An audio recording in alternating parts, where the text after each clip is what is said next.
Bueno, vamos al tema de hoy. El tema de hoy son las bases de datos geoespaciales. En principio, antes de hablar específicamente de las bases de datos geoespaciales, es importante saber que en realidad estamos hablando de motores de bases de datos. Los motores de base de datos son aplicaciones informáticas que generalmente corren en un servidor, que lo que hacen es poder incorporar y relacionar una serie de tablas. Pero no solamente almacenan datos alfanuméricos generalmente, sino que también tienen un montón de otras funcionalidades, como por ejemplo la gestión de los usuarios, la gestión de los permisos. Bueno, los datos están relacionados entre sí, tienen diferentes herramientas, diferentes estrategias que vamos a ir viendo un poco en esta clase y un poco en la clase que viene, que tienen que ver con garantizar la coherencia entre los diferentes datos, ¿sí? Como por ejemplo poder restringir la información que puede ser incorporada dentro de la base.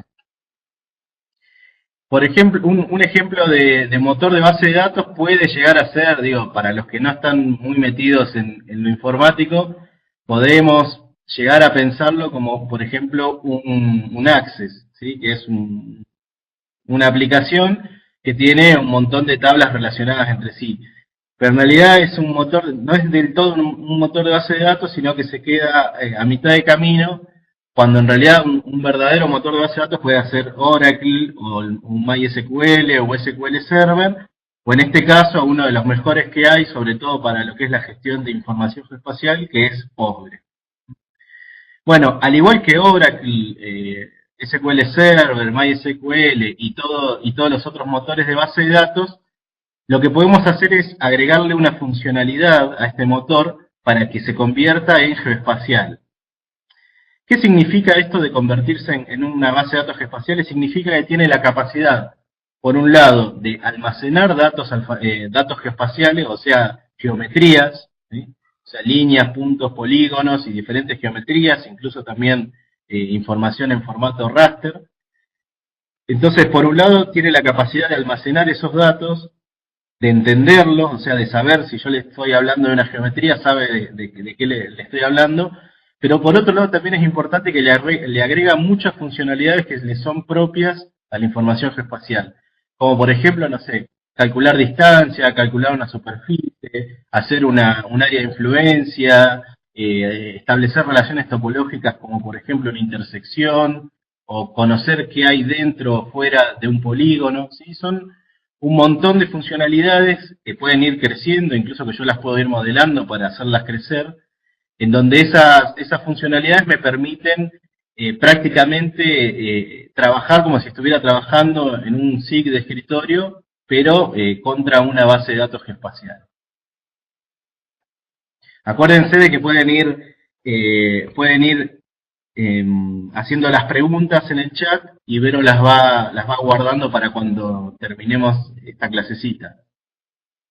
Bueno, resulta que este motor de base de datos que se llama Postgres, cuando yo le agrego PostGIS, no tiene una cara visible para los seres humanos, ¿sí? Los geógrafos, los cartógrafos, nosotros los que no somos muy informáticos. ¿Sí? No tiene una cara visible, sino que es simplemente una aplicación informática que corre en un servidor, en una computadora. Ahora, para poder administrar, para poder trabajar contra de esa base de datos, yo lo que necesito son aplicaciones cliente. Entonces vamos a ver que hay diferentes aplicaciones que funcionan como cliente de ese motor de base de datos, ¿sí? Y hablamos de clientes porque, por un lado, vamos a identificar al motor de base de datos como que está corriendo en un servidor, ¿sí? Por más que después vamos a ver con el ejemplo que nosotros le vamos a sugerir, como para que empiecen a jugar un poco con Postgres, vamos a ver que en realidad le vamos a sugerir que se instalen un paquetito informático dentro de la propia computadora de escritorio. De todas maneras, lo ideal es que este motor de base de datos corra sobre un servidor. Entonces, lo que hacemos desde cada una de nuestras máquinas es acceder a través de una aplicación cliente. Y vamos a ver, en esta clase vamos a ver al menos dos. Por un lado tenemos pgadmin, que es ese signo que ven acá. Bueno, todo lo referido a Postgres es elefantito. Si vieron que ahí PostGIS es un elefantito levantando un mundo. y Postgres es el elefante este azul. Bueno, en este caso pgadmin también lo van a identificar con el dibujo del elefantito. pgadmin es una aplicación informática que me permite administrar la base de datos. Y van a ver que no solamente los datos, no solamente voy a administrar las tablas, sino todos los otros componentes, todos los otros objetos que le dan esa riqueza en la gestión de los datos que tiene una base de datos, ¿sí? Como la gestión de usuario, los permisos, no sé, los procedimientos que se catapultan cuando yo hago cierta acción, ¿sí? Bueno, todo eso se maneja desde el administrador de base de datos. Ahora, yo les dije que no solamente vamos a utilizar datos alfanuméricos, ¿sí? Como datos de tipo fecha, de tipo número, de tipo texto, sino que vamos a meter ahí adentro de la base de datos geometrías. Bueno, para poder manejar las geometrías de manera geométrica, de manera cartográfica, de manera geoespacial, de manera geográfica, como quieran decirle, para eso necesitamos un cliente en particular, o sea que no nos basta solo con pgadmin, sino que necesitamos un cliente. Y resulta que este cliente, por suerte, es un cliente que muchos de ustedes seguramente conocen, que es QGIS, ¿sí? QGIS es un software de sistema de información geográfica de escritorio, ¿sí? O sea, es un SIG de escritorio que yo me instalo en mi computadora y puedo con eso poder gestionar la información geoespacial. Muchos de ustedes seguramente han trabajado con QGIS, seguramente los datos que utilizaron provenían de archivos shapefiles o de imágenes satelitales que se descargaban, una foto aérea. Tal vez algunos pudieron incorporar también servicios web que vienen a través de los WMS, WFS, de la mano de las IDE. Pero en este caso lo que vamos a hacer es utilizar a QGIS como cliente de base de datos. Vamos a ver que tiene una serie de herramientas que me permiten conectarme con una base de datos de Postgres y poder gestionar los aspectos más bien geométricos de esa base de datos.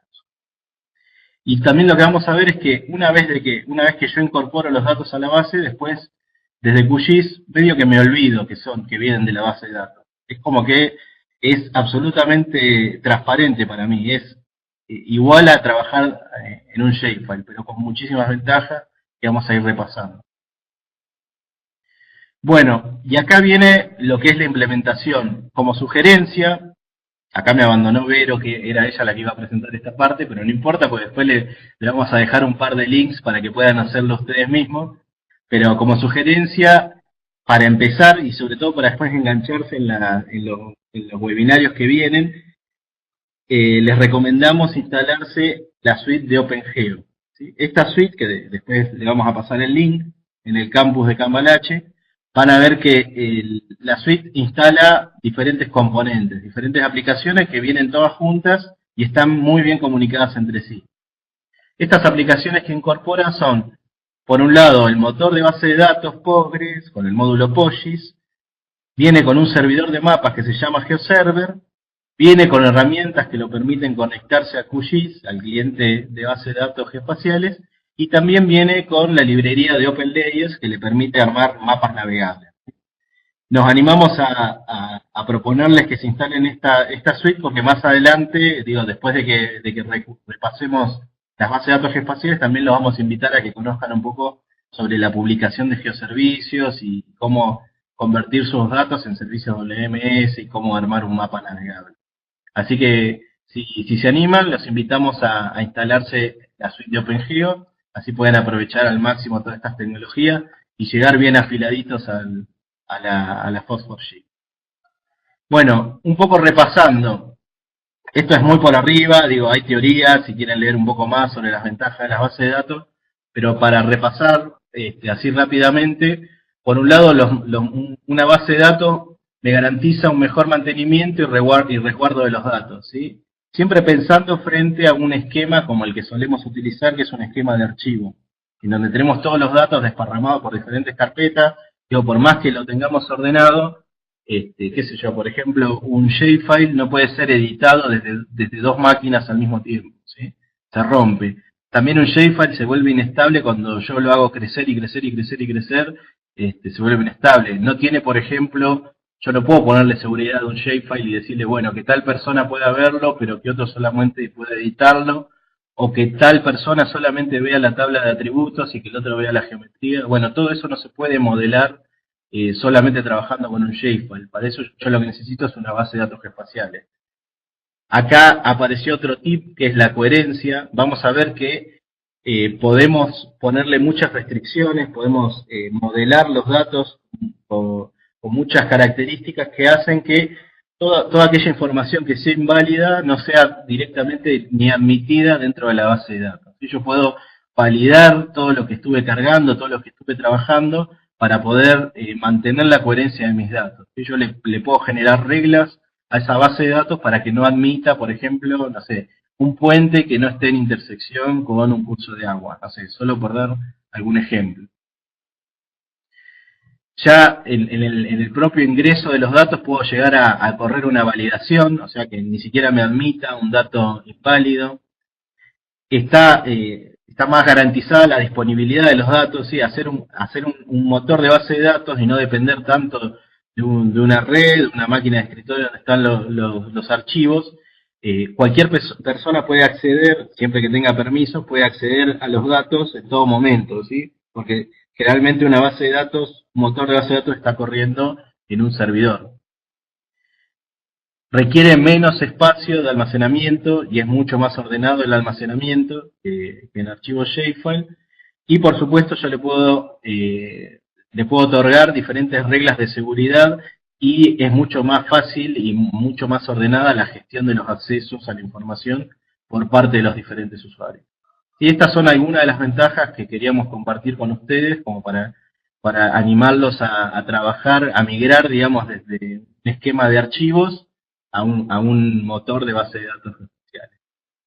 Bueno, lo que vamos a hacer ahora es compartir la pantalla, así les mostramos un par de ejercicios que tienen que ver con conocer PGAdmin y empezar a migrar y comunicarnos entre QGIS y el motor de base de datos. Entonces, a este señor ya lo conocen, ¿sí? Es QGIS, ahora lo vamos a repasar un poco más, pero ahora vamos a irnos a PGAdmin. PGAdmin es esta herramienta. Yo acá voy a volar para empezar de cero, hacer una base. Bueno, fíjense, tenemos PGAdmin, es esta aplicación informática que se instala en una compu de escritorio. Y esto, a través de este software, es que vamos a poder trabajar con el motor de base de datos de Postgres, que como dijimos antes, no tiene una interfaz, no tiene una cara. Fíjense que puedo tener más de una base de datos, acá tengo un montón de bases de datos que fui trabajando a lo largo del tiempo, y crear una base de datos es algo tan sencillo como irme dentro del arbolito, ¿sí? Acá tengo, yo desde un PGAdmin me puedo conectar a múltiples motores de base de datos. En este caso ya tengo establecida esta conexión, que es con mi propia máquina. No sé si ven acá, dice que el host, o sea, el servidor en donde está corriendo mi motor de base de datos a que me estoy conectando se llama localhost. Esto quiere decir que me estoy conectando a un motor de base de datos que está corriendo en mi propia máquina. Esto es porque me instalé en esta máquina la suite de OpenGeo.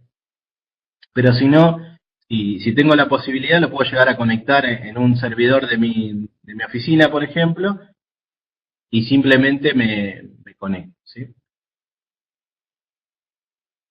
Este es el primer paso.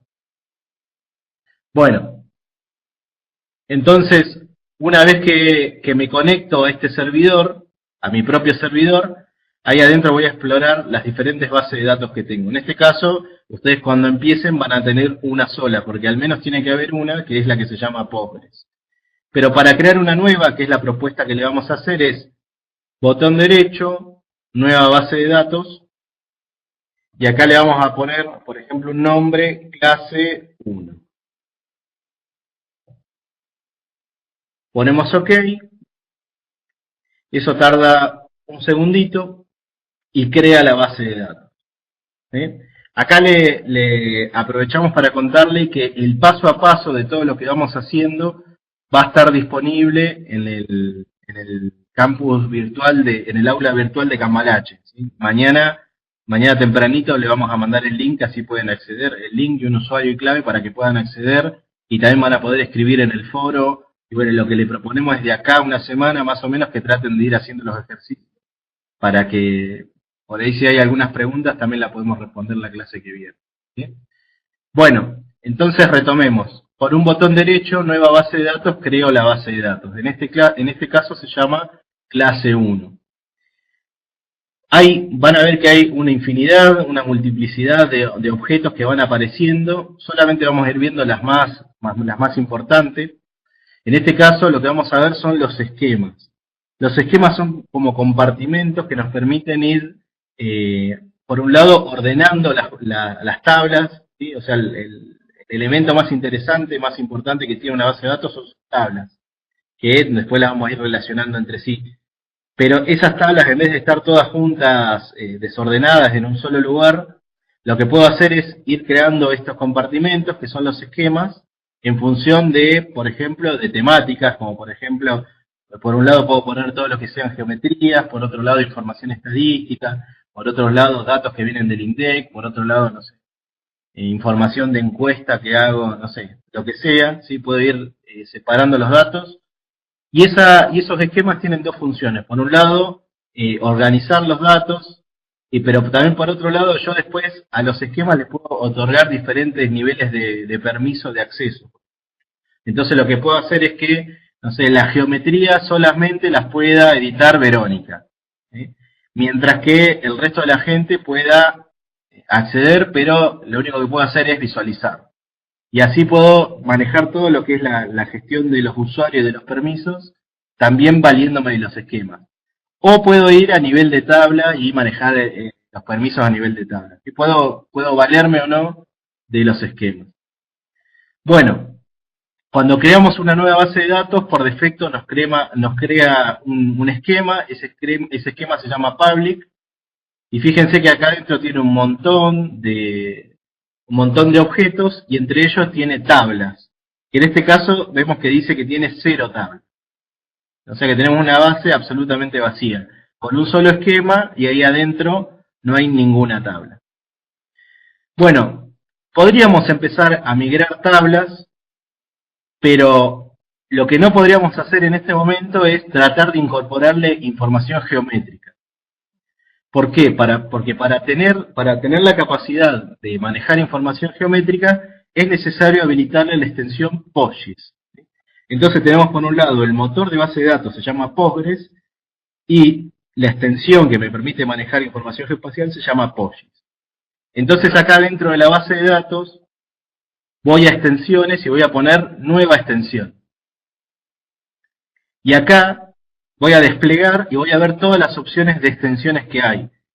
Postgres es uno de los motores de base de datos más ricos y además que, bueno, es software libre, entonces está en permanente evolución, y todo el trabajo que uno le pone a generar y a mejorar el código, después es propiedad de toda la comunidad, de todo el mundo. Entonces eso lo hace mucho más interesante que cualquier motor de base de datos propietario.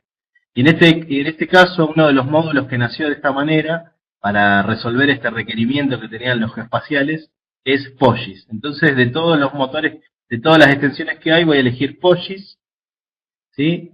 Pongo nueva extensión, PostGIS, y pongo OK. Eso tarda un segundito, y ahí me crea la nueva extensión. Vamos a ver qué implica la creación de esta nueva extensión. Por un lado, vamos a ver que pasé de tener 0 tablas a tener una tablita.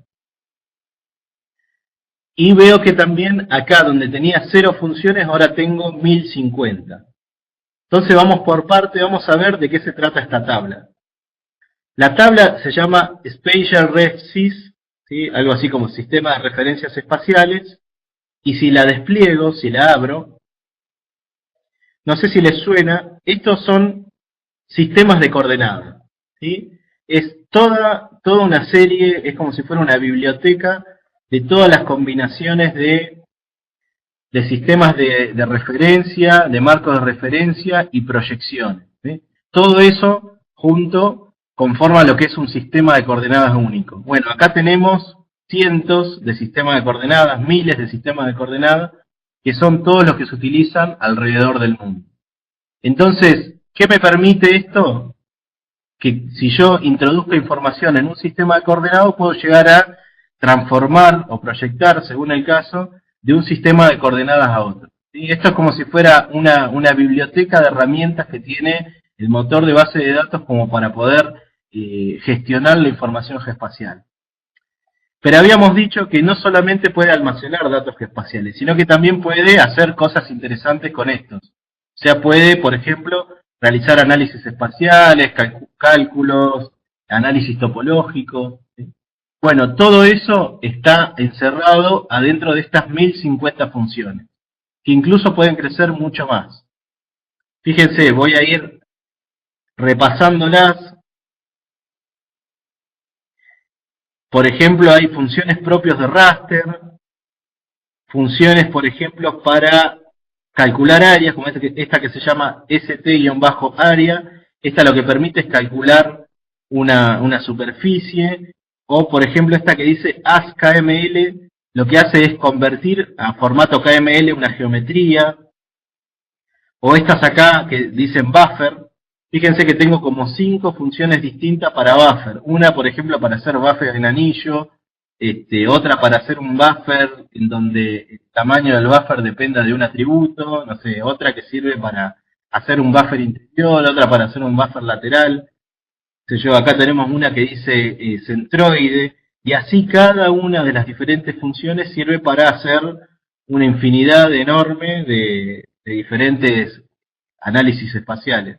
Intersecciones, calcular el largo, no sé, generar un punto aleatorio dentro de una línea, no sé, lo que se les ocurra.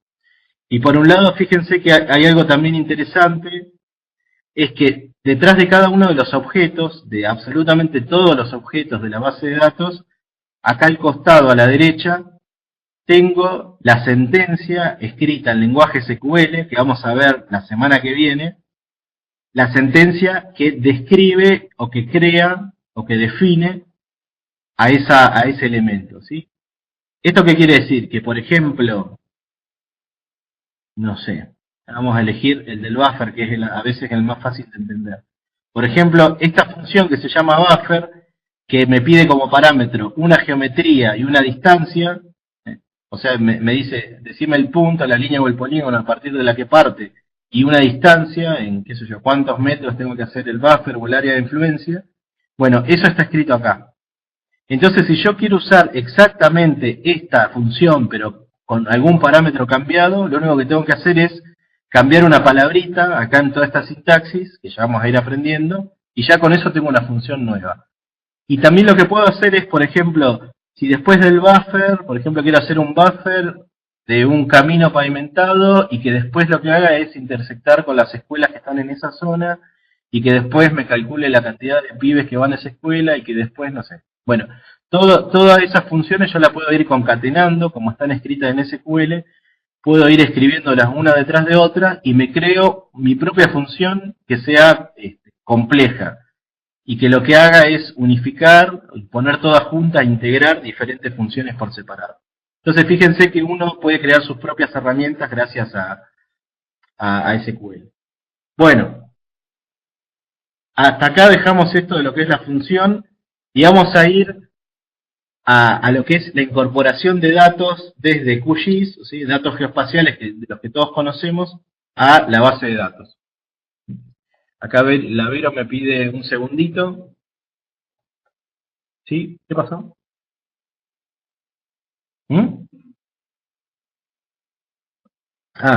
Me pide Verónica que les consulte si todos pueden escuchar. Por favor, confirmen si pueden escuchar. ¿Sí? Bueno, perfecto. Seguimos entonces.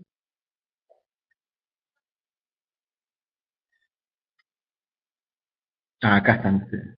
Excelente, dice. Bueno, buenísimo. Listo. Bueno, seguimos. Entonces ahora lo que vamos a hacer es ver de cómo llevar los datos que tenemos dando vuelta por nuestra compu a un motor único de base de datos y tirar a la miércoles esos shapes y olvidarnos para siempre y utilizar solamente los shapefiles para los que fueron creados, que es un formato de intercambio, ¿sí? Ustedes después de hacer estos 2 webinarios me tienen que prometer que nunca más van a usar shapes, sino que van a usar base de datos y solamente van a usar un shape cuando tengan que mandarle por mail una información a algún compañero, ¿sí? Después se olvidan de los shapes, porque todo el tiempo que uno le dedica a un shape es tiempo perdido y que todo el resto de mis compañeros no lo aprovecha.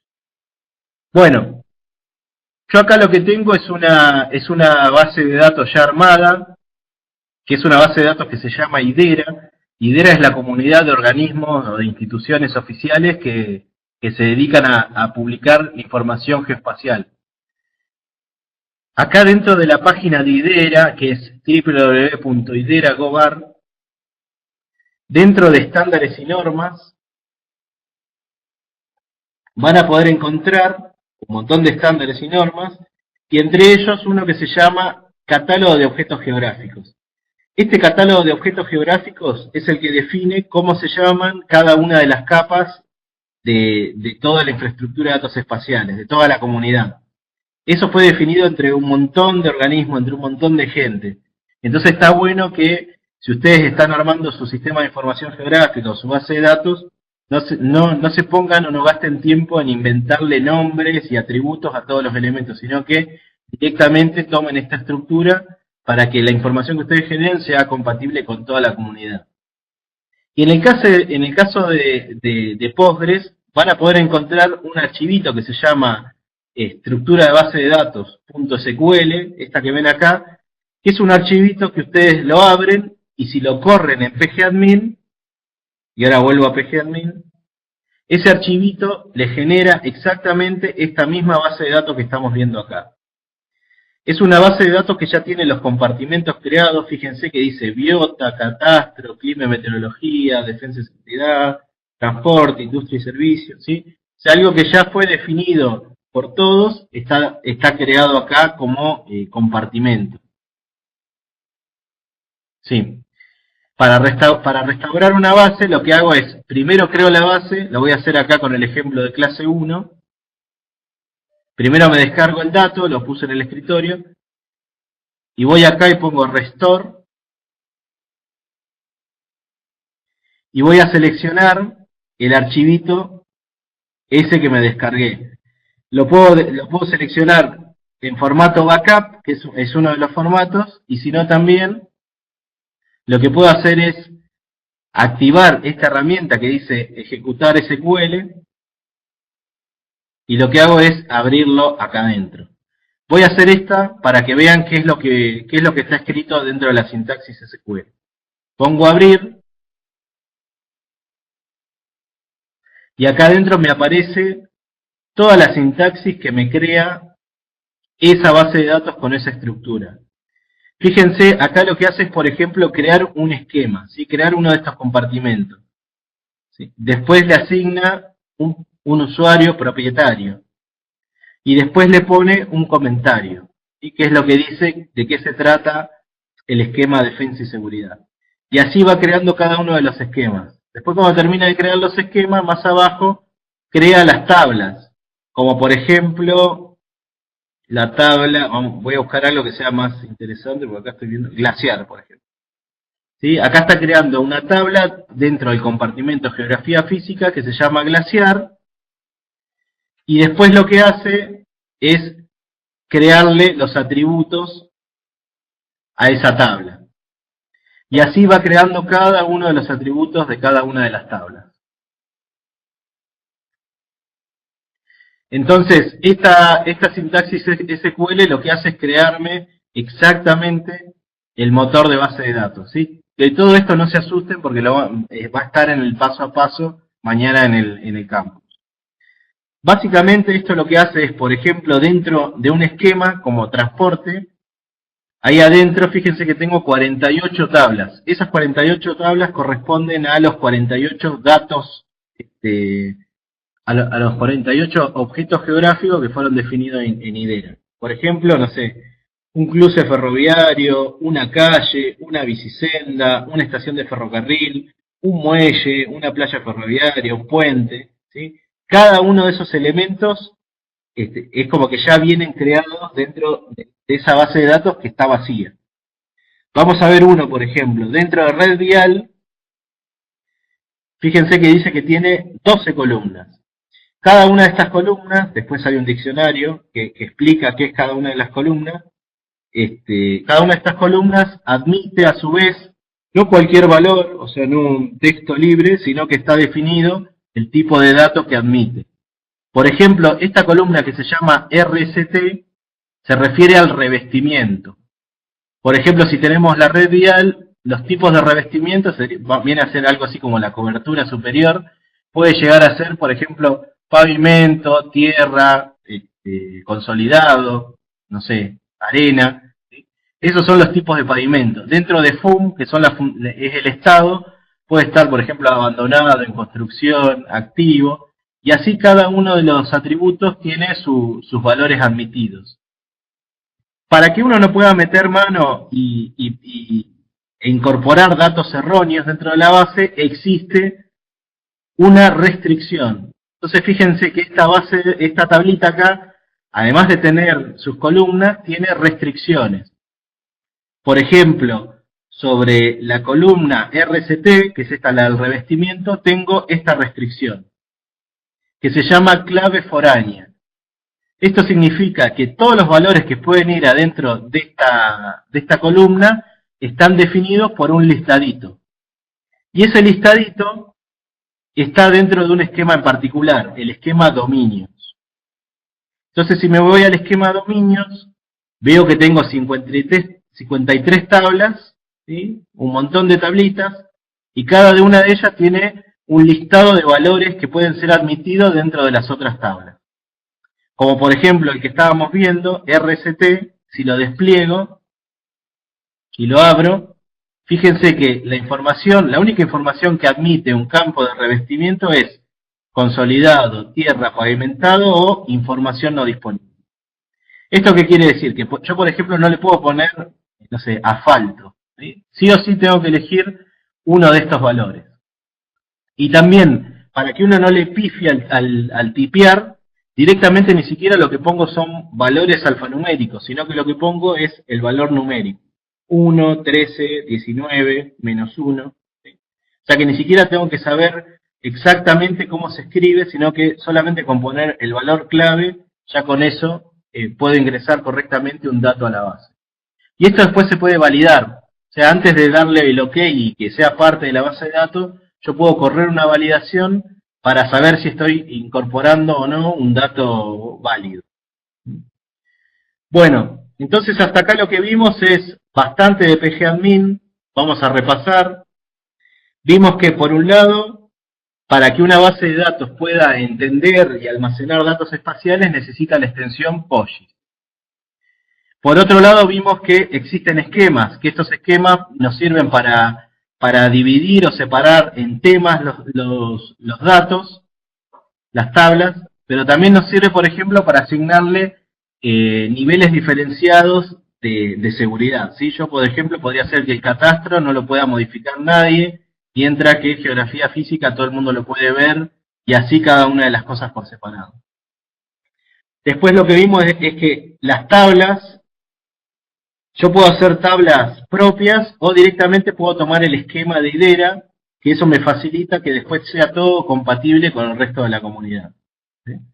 Y esas tablas tienen a su vez columnas que también están organizadas y estandarizadas según IDERA, y a su vez esas columnas pueden tener restricciones, ¿sí? Como por ejemplo, dentro de tipo de suelo congelado, acá tengo las diferentes restricciones que establecen, qué sé yo, la tundra, no sé, lo que sean los tipos de suelos congelados que existen. ¿Sí? Entonces, eso se llama clave foránea, y eso lo que hace es garantizarme una mayor coherencia de los datos. ¿Sí? Yo es como que restringo por muchos lados y pongo como tapas para que los datos no puedan ser generados de manera errónea. Bueno, todo esto tiene que ver con PGAdmin. Ahora vamos a ver cómo hacemos para incorporar datos desde QGIS. Nos vamos a QGIS y lo que vamos a hacer es, por un lado, acá fíjense que tenemos estos dos botones. Tenemos el primer botón que es para traer datos vectoriales, como por ejemplo los shapefiles. El segundo botón que es para traer datos raster, como imágenes satelitales, fotografías aéreas. Estos tres munditos que tenemos acá, que seguramente los que conocen ya de IDERA y de IDES, saben que son para traer geoservicios. Y también acá nos aparece el elefantito. Entonces, el elefantito lo que nos permite es conectarnos con un motor de base de datos. ¿Cómo me conecto? Pongo una nueva conexión. Esto no se preocupen que también lo van a ver en el paso a paso. A esta conexión le puedo poner, por ejemplo, webinario. Le puedo poner un nombre cualquiera como para después identificarla. El servidor es el nombre del servidor en donde está corriendo el motor de base de datos, que en este caso es localhost. La base de datos se llama IDERA. El nombre de usuario, en este caso, va a ser Postgres. La clave también Postgres, porque soy medio croto y uso los datos que vienen por defecto. Y acá voy a hacer algo que no se hace, que es guardar el usuario y guardar la contraseña. Eso no se hace. Pero bueno, es más cómodo si es mi compu y sobre todo si estoy haciendo una prueba, ya tener guardado el usuario y la clave para no tener que andar poniéndolo cada rato. Después pongo probar conexión, me dice que está ok, así que listo, pongo aceptar. Acá me reta por haber usado lo de guardar las contraseñas, le pongo aceptar igual, y ya está. Entonces, eso se hace una sola vez y ya queda establecido el vínculo entre mi cliente geoespacial, que es QGIS, con mi motor de base de datos, que es POST. Entonces ahora yo puedo tener N conexiones, en este caso voy a elegir la que acabo de generar y me voy a conectar. Y fíjense que al conectarme me mapea, me muestra todos los esquemas. Y si despliego el esquema voy a poder ver cada una de las tablitas que están adentro de ese esquema. Entonces esa es la forma en que yo me conecto a las capas que están publicadas en Postgres, o almacenadas en Postgres. Fíjense, por ejemplo, en este caso, yo seleccioné dentro del esquema defensa y seguridad la tabla edificio de seguridad y acá hacia el costadito puedo ir viendo que se trata de, el tipo de geometría es un multipunto y que el sistema de coordenadas es 4326, que corresponde a la proyección de Mercator cuando los datos están en las coordenadas, la información está cada uno de los vértices coordenadas geométricas, en coordenadas geográficas, ¿sí? Y así para cada uno de los diferentes datos. Bueno, voy a traer una capa, un shapefile, a mi compu, a mi QGIS. Voy a traer una capa de puntos, la capa de escuelas, y ahora lo que voy a hacer es migrarla a Postgres. Para esto lo que tengo que hacer es previamente, dentro de los complementos, ¿sí? Acá en complementos, se van a administrar complementos, y eligen un complemento que se llama base de datos.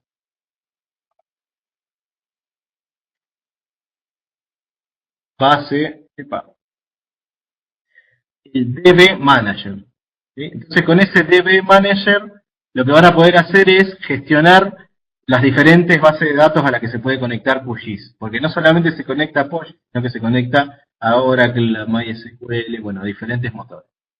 Entonces, una vez que instalan ese complemento, acá arriba se les va a agregar un menú que se llama base de datos, entran al administrador y van a poder encontrar el botoncito.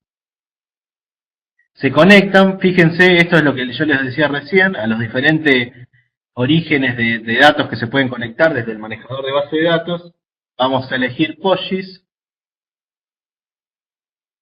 Y fíjense que acá tenemos las diferentes conexiones que hemos establecido con PostGIS. Voy a elegir webinario. Y por ejemplo, ahora las escuelas las voy a meter dentro de geografía social. Dentro de geografía social, voy a poner, ahí adentro voy a migrar las escuelas. Entonces, lo que hice hasta acá, lo voy a repetir, es bases de datos, me conecto, elijo la conexión que quiero, elijo el compartimento, el esquema al que quiero migrar, como por ejemplo geografía social, y ahí voy a hacer un clic sobre el botoncito de importar capa. Hago un clic y desde acá me permite seleccionar alguna de las capas que ya tengo en mi vista de QGIS, o puedo ir a buscar, acá con este botoncito, puedo ir a buscar un shapefile o cualquier otro archivo que tenga por afuera. Fíjense que puedo importar todo, solamente los que tengo seleccionados. Y acá lo que necesito es, ya por defecto, como estaba parado en geografía social, me apunta a geografía social, pero podría acá cambiar el esquema. Acá le pongo el nombre de la tabla a la que va a ir a parar toda esta información.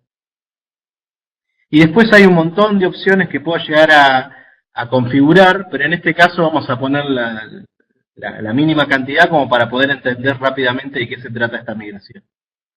Entonces, le puse qué capa quiero migrar, le puse a qué esquema, le indiqué a qué esquema quiero migrar y le definí un nombre a la nueva tabla. Pongo aceptar, tarda un segundito y enseguida me dice la importación tuvo éxito.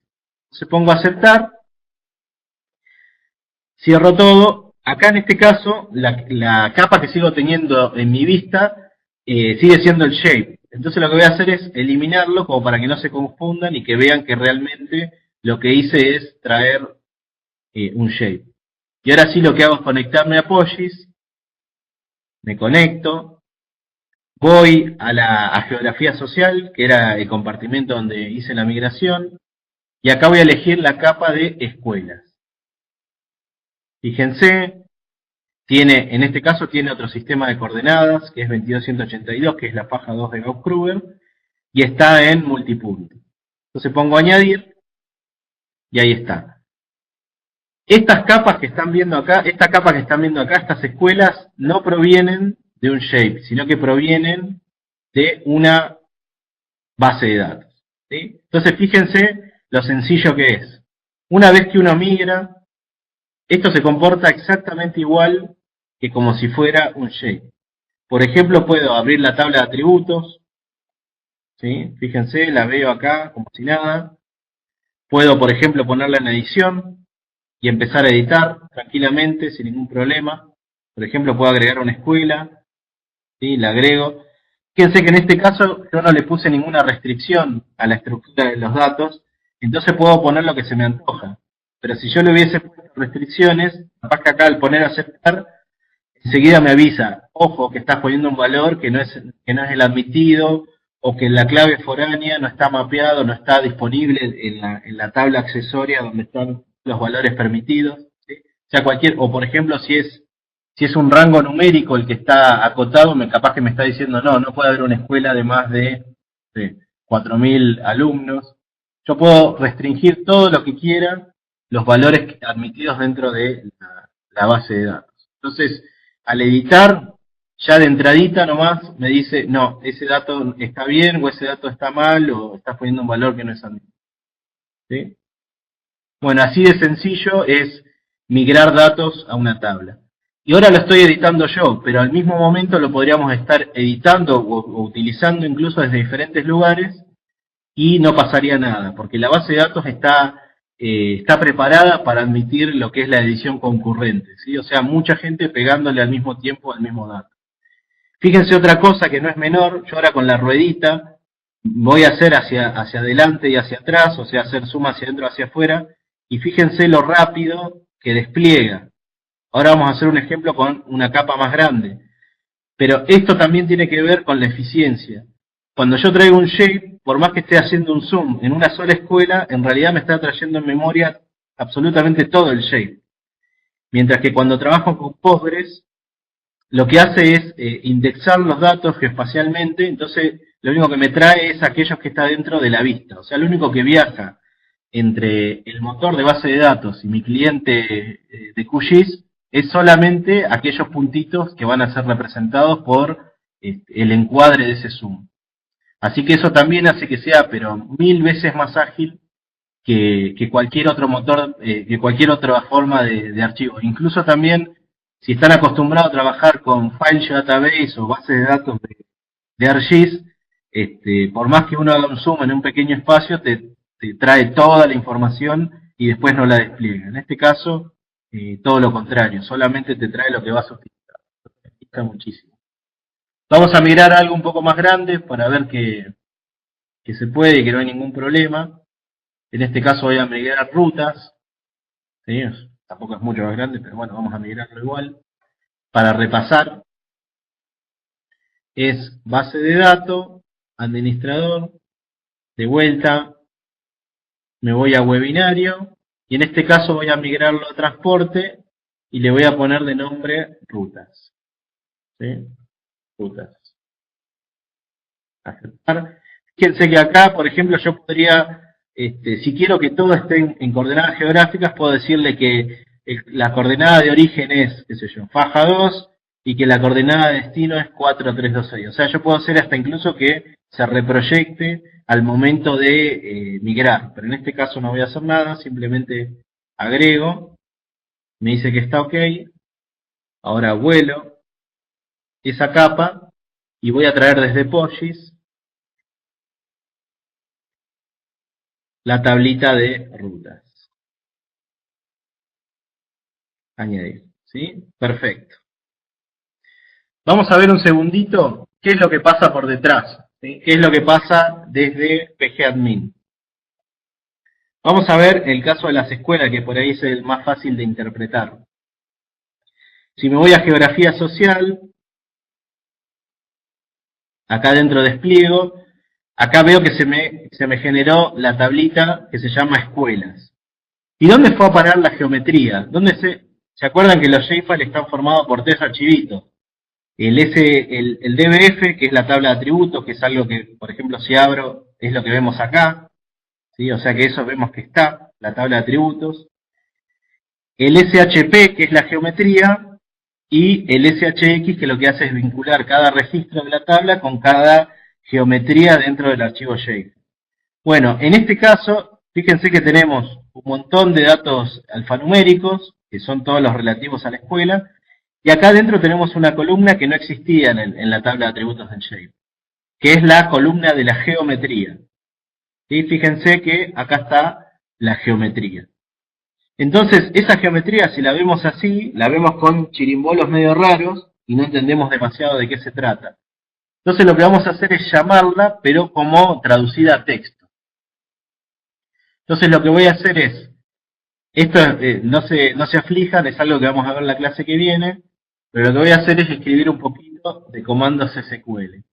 Voy a decirle que me traiga todo lo que hay dentro de la capa de la tabla geografía social, adentro del esquema geografía social, de la tabla escuelas.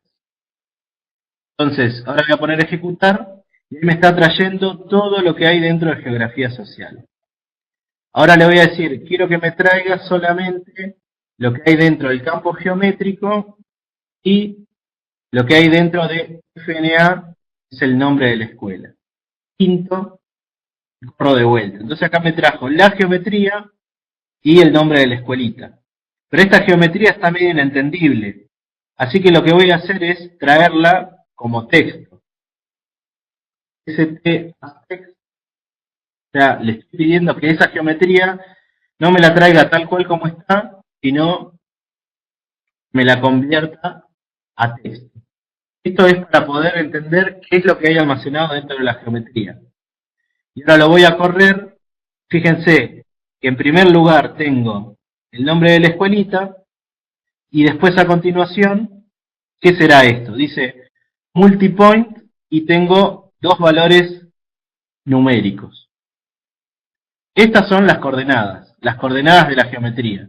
¿Sí? En este caso, como se trata de un punto, tiene un solo par de coordenadas, X e Y. Este par de coordenadas solito no funciona, sino que además viene acompañado de su sistema de coordenadas. Acá abajo, acá al ladito, le puedo pedirle que me traiga el identificador del sistema de referencia. ¿Sí? Pongo ejecutar y acá al ladito me avisa que esas coordenadas están en 22.182 que es el código de la faja 2 de Gauss-Krug, ¿sí?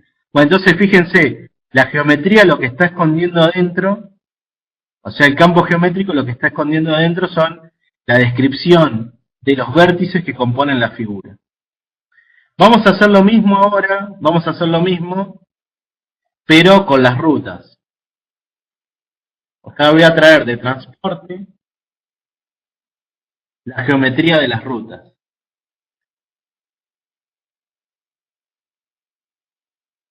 Vamos a correr y fíjense que en este caso la geometría es mucho más compleja. ¿Por qué más compleja? Porque es más larga, digamos.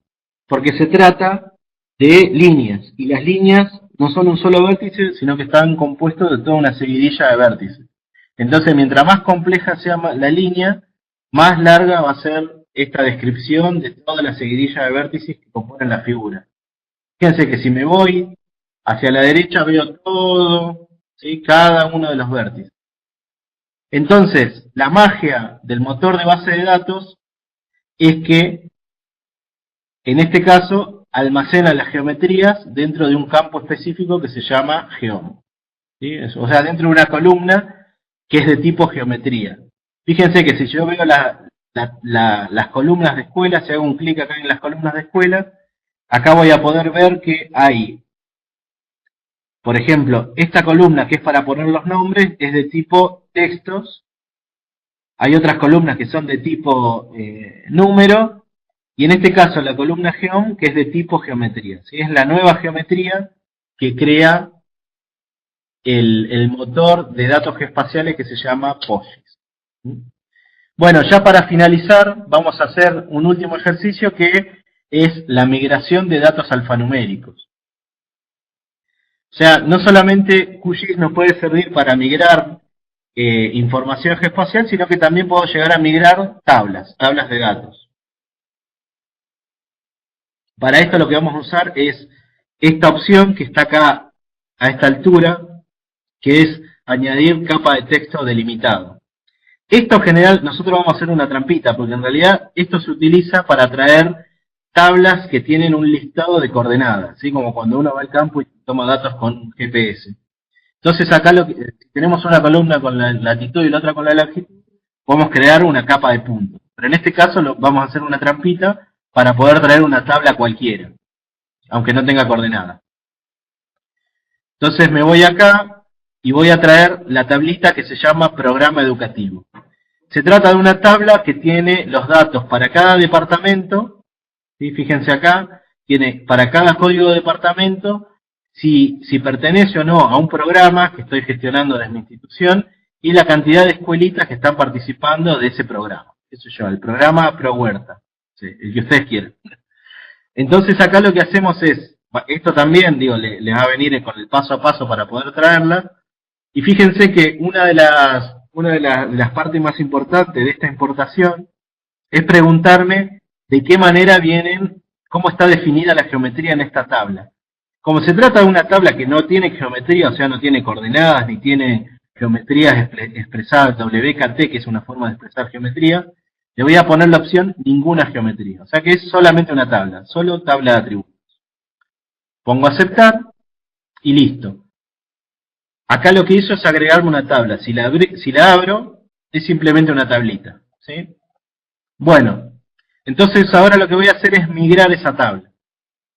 De vuelta, base de datos, administrador de base de datos, elijo POSIX, webinario, y esta tablita la voy a poner dentro de un esquema en particular que no es ninguno de los que ya existe. Voy a crear un esquema que se llama ProHuerta, que es el de mi institución, y ahí adentro voy a ir almacenando los datos que me son propios. Eso también está bueno, poder diferenciar dentro de mi base qué datos son míos, qué datos son geoespaciales del resto de la información. ¿Qué sé yo? Puedo llegar a tener un esquema index donde voy poniendo las encuestas permanentes de hogares o los datos de los censos, cualquier cosa. Entonces para eso lo que voy a hacer es ir a pgAdmin y voy a crear un esquema específico, ¿sí? Así como hicimos botón derecho, crear nueva base, acá vamos a hacer es botón derecho sobre los esquemas, nuevo esquema, y le voy a poner ProHuerta. Nada más. Ahí está, me creó el esquema ProHuerta. Entonces ahora me voy de vuelta a QGIS y ahora sí voy a poder migrar mi tablita. Base de datos, administrador de base de datos, me conecto a mi conexión webinario y fíjense que ya me aparece acá el nuevo esquemita y está vacío.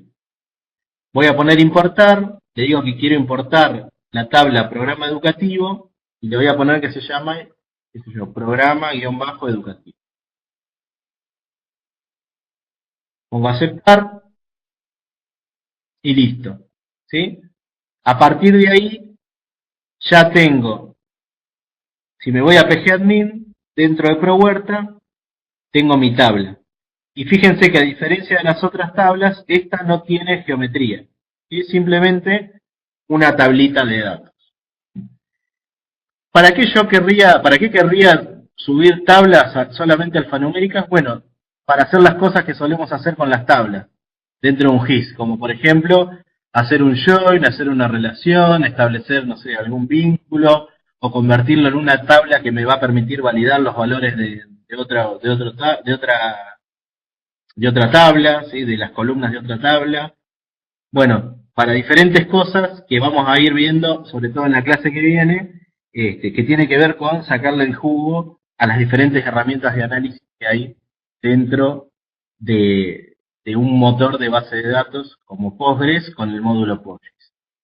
Entonces, ya para cerrar y pasar a las preguntas, lo que vimos es que dentro de QGIS podemos traer capas de información y migrarlas, ¿sí? Las migramos a través de esta herramientita de base de datos y simplemente podemos importar.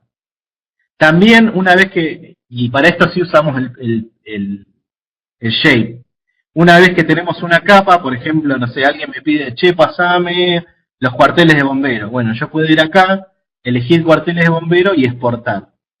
Y acá cuando le exporte, me va a exportar a diferentes formatos, entre ellos podría llegar a elegir, por ejemplo, el shape.